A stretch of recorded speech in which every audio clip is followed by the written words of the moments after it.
kuuliza hali ya mchezaji wetu Pacome Zouzoua ambaye alipata jeraha baya sana siku ya jana kwenye mchezo wa mwisho wa ligi kuu ya NBC dhidi ya JKT Tanzania. Wadau walitamani kujua nini kimeendelea baada ya pale.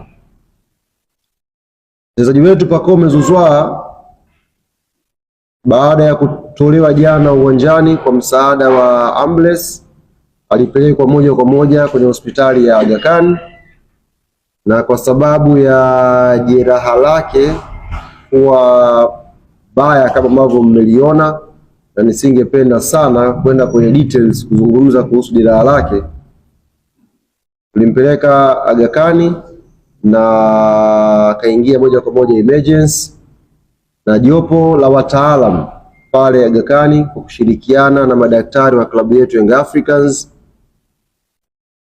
wakakubaliana baada ya kushauriana kwamba jeraha lile halitakiwi kucheleweshwa kupatiwa matibabu. Kwa baada ya discussion tukakubaliana na uongozi ukatoa baraka zake Pacome Zouzoua afanyiwe operation jana kwa ajili ya kupatiwa matibabu. Tunamshukuru Mwenyezi Mungu, majira ya saa 8 usiku operation hiyo ilikuwa imekamilika kwa mafanikio ya 100%, na kwa mujibu wa ripoti ya madaktari watakuwa na wiki 6 za kumwangalia baada ya operation hiyo, ambayo itakuwa ni uangalizi wa awali. Alafu baada ya hapo tutakuja kuwapa taarifa sasa Pacome Zouzoua anaweza kuwa nje ya uwanja kwa kipindi gani. Narudia, sitapenda sana kuzama kwenye details ya jeraha lenyewe kwa sababu kila mmoja ameona. Na jana najua wanayanga wengi jana tulikuwa na hizo mixed feelings.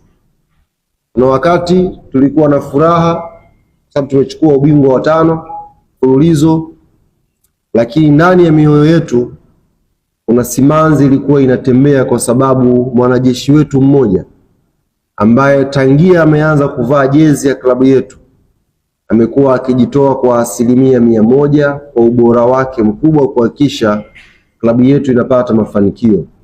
Hatukuwa naye kwenye sherehe za jana, yeye alikuwa yuko hospitali tena akitakiwa kufanyiwa matibabu ya haraka iwezekanavyo. Ilituumiza sana sana